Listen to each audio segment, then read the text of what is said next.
Chowmein. गांव में chowmein का चलन अभी अच्छे से नहीं आया था, लेकिन सुरेश शहर से चाउमीन बनाना सीखकर गांव में ठेला लगाता है। अरे ये केचुआ है क्या भैया? कैसे खाया जाता है? अरे नहीं नहीं, ये चाउमीन है। चाउमीन शहर में खाया जाता है। कितने की दे रहे हो सुरेश? 10 रुपए की प्लेट भरकर। तभी वहां शहर से पढ़ा एक लड़का आता है। जरा एक प्लेट चाउमीन तो देना। सुरेश उसे चाउमीन देता है। उसे चाउमीन खाता देख गांव वाले भी उससे चाउमीन ले लेते हैं और खाने लगते हैं। अरे वाह सुरेश भैया, कमाल की बनाए हो। 2 प्लेट मेरे बच्चों के लिए भी पैक कर दो। बस फिर क्या था, सुरेश का ठेला लगता है और चाउमीन खरीदने वालों की लाइन लग जाती है। तभी वहां से गांव का साहूकार होकर गुजरता है। और ये क्या भीड़ लगी है? लगता है झगड़ा हो गया है गांव में। चलूं मैं अभी तो मजे ले लूं। अरे कहे इतनी भीड़ लगी है, यहाँ लड़ाई हो गई है क्या?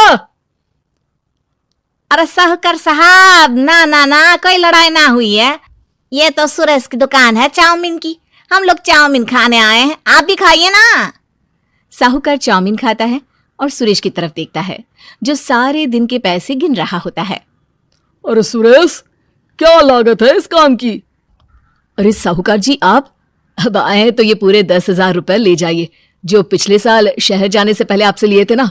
लागत तो क्या कहे, जो आपने दिया था उसी में सीखा भी है और दुकान भी खोल ली। अरे पैसे इतने जल्दी क्या जरूरत थी? कैसे जरूरत नहीं थी साहूकार जी, इतना मोटा ब्याज कहां से भरते। साहूकार को अब सुरेश की दुकान को हड़पने की लालच आ जाती है। नाना करते ये सारे दिन में 500 रुपए कमा ही लेता है। अरे गांव में ये ऐसे ही कमाता रहा तो कहीं ब्याज का काम ना शुरू कर दे। अरे भैया, कोई ना कोई जुगाड़ तो करना पड़ेगा। अब साहूकार घर आ जाता है और अपनी बीवी को सारी बात बताता है। हाँ जी, ये तो मैंने भी सुना है कि सुरेश के हाथ की चाउमीन नहीं खाई तो कुछ नहीं खाया। अरे हाँ हाँ, सही ही कहते हैं। मैं अभी खा कर ही आ रहा हूँ। अरे भाग्यवान है, कितना अच्छा हो ना अगर वो पैसा हम लोगों को मिल जाए। क्यों है? हाँ, वो तो है, लेकिन कैसे? हम लोगों को तो चाउमीन बनाना आता ही नहीं है। साहूकार और उसकी बीवी अब रोज चुपके से सुरेश के घर जाते हैं और खिड़की से उसे चाउमीन बनाते देखते। अब क्या था, दोनों को चाउमीन बनाना आ जाता है। फिर एक रोज, और सुरेंद्र, तुझे साहूकारनी ने बुलाया था।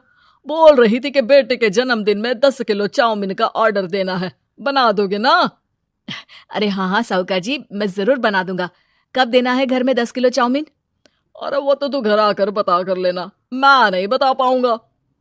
ठीक है, शाम को काम निपटा कर आ जाता हूँ। सुरेश साहूकार के घर जाता है, लेकिन वहां मियाँ बीवी मिलकर उसे बंधक बना लेते हैं। अरे मुझे क्यों बांध रखा है? मुझे छोड़ दो। आज से तेरा ठेला मैं लगाऊंगा और बहुत सारे पैसे कमाऊंगा। साहूकार एक आदमी को सुरेश की निगरानी में लगा देता है और वहां से चला जाता है। अगले दिन, अरे साहूकार जी, आप कब से चाउमीन बेचने लगे और अपना ये सुरेश कहाँ गया? अरे वो तो शहर गया है, उसका कोई काम निकल आया था। बोल रहा था कि जब तक वो ना आए तब तक मैं ही उसके ठेले का काम कर दूं। पैसे भी तो बहुत उधार ले रखे थे उसने। लगता है कर्जा भरने के डर से भाग गया है। अरे पर वो तो बोल रहा था कि उसने सारा कर्जा उतार दिया है, और वो क्यों भागेगा? इतना तो कमा रहा था। अरे मुझे क्या पता। अरे चाउमीन खाना है तो बोलो, नहीं तो भागो यहाँ से। अरे हाँ हाँ, दे दो दे दो। अब तो चाउमीन खाना पूरे गांव के लोगों के लिए आदत ही बन गया है। ना खाओ तो नींद ना आए। हाँ हाँ, तो लो और निकालो 50 रुपए। 50 रुपए क्यों? सुरेंद्र तो 10 रुपए में देता था। अरे वो पागल था, मैं थोड़ी ना हूं। गांव वाले, जिनको चाउमीन की लत लग गई थी, वो करते भी क्या, दे दो और ये लो 50 रुपए।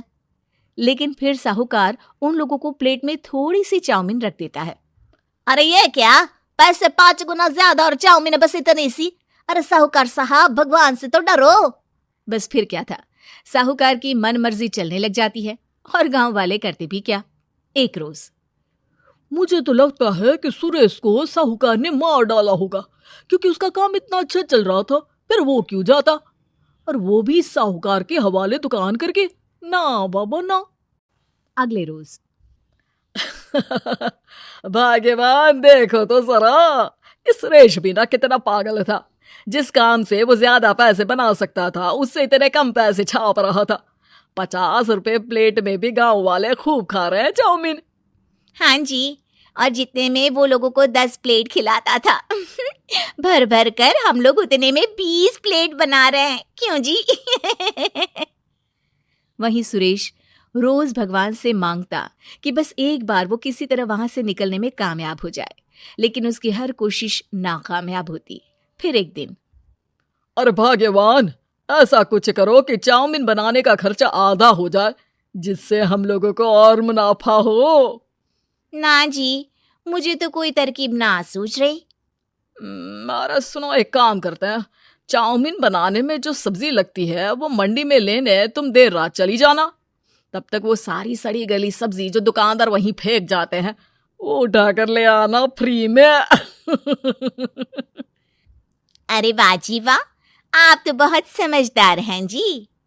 बीवी वैसा ही करती है, लेकिन अब लोग चाउमीन खाते तो मुंह बनाकर। फिर एक बार, अरे राम राम राम, ये पेट में दर्द काहे हो रहा है? आई, आई, आई, आई। हाय रे हाय, मेरा भी पेट दर्द के मारे फटा जा रहा है। सभी को शक हो जाता है कि उन लोगों को चाउमीन खाने से ही ये बीमारी हो गई है। वहीं दूसरी तरफ जो आदमी सुरेश की निगरानी कर रहा था वो सो रहा होता है और मौका देखकर सुरेश वहां से भाग जाता है। सुरेश गांव वालों के पास जाकर उन्हें सब कुछ बता देता है। बस अब क्या था, साहूकार के घर पुलिस पहुंच जाती है। चलो, तुमने गांव के लोगों को खराब सब्जी वाली चाउमीन खिलाकर बीमार किया और सुरेश को बंधक बनाया। तुम्हें इसीलिए हम गिरफ्तार कर रहे हैं। साहूकार को पुलिस ले जाती है और फिर अगले दिन से सुरेश का ठेला गांव के बाजार में लग जाता है, जहां अब पहले से ज्यादा भीड़ होती है।